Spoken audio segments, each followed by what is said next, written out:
Donald Trump is not happy this afternoon after the United States Supreme Court handed him multiple losses. In the E. Jean Carroll case, he will forever now have a verdict of sexual assault on his record, owing her millions and millions of dollars.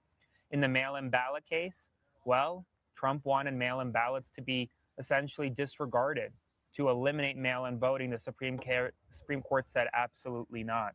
In the Lisa Cook case, Supreme Court said you can't fire Lisa Cook. Now, they did rule for him in a major case, which I'll talk about shortly, overturning 90 years of precedent. But right now, the president is lashing out at the United States Supreme Court.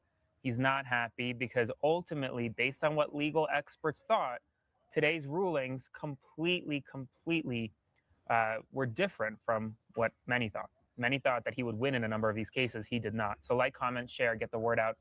And if you can, subscribe to my Substack, link below to support my work. So I want to begin by showing you the president's remarks to the Supreme Court's rulings today. First up, the E. Jean Carroll case. He says, surprisingly, the Supreme Court declined to review a fake case brought against me by a woman I never met. Decades-old celebrity photo line standing with her husband does not count.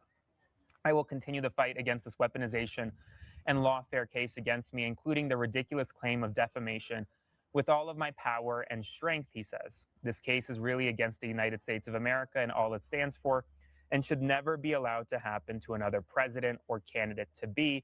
New York State created a law for an instant speck of time, going back many decades, in order to wrongfully nab me. It was tailor-made, he says, and this injustice cannot be allowed to stand. Thank you for your attention to this matter. Well, this will stand.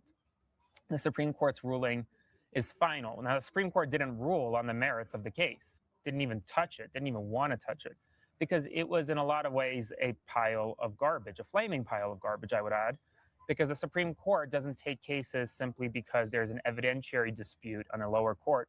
And that's all this was about. This was only about evidentiary issues. Now, a lot of people have asked, well, Aaron, doesn't he have an $83 million verdict against him too for defamation? Yes, he does. That's a separate case. That's a second case that E. Jean Carroll brought. That verdict is making its way up to the Supreme Court. That's another chance for the court to hold against Trump as well. But that won't happen for a little while.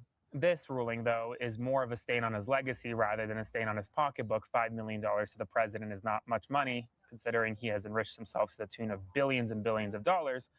But he will forever have been found liable of sexual assault, and he's obviously not too happy. He's also not happy about the mail-in ballots case. He says, in light of the tremendous loss in the Supreme Court today concerning voters' rights,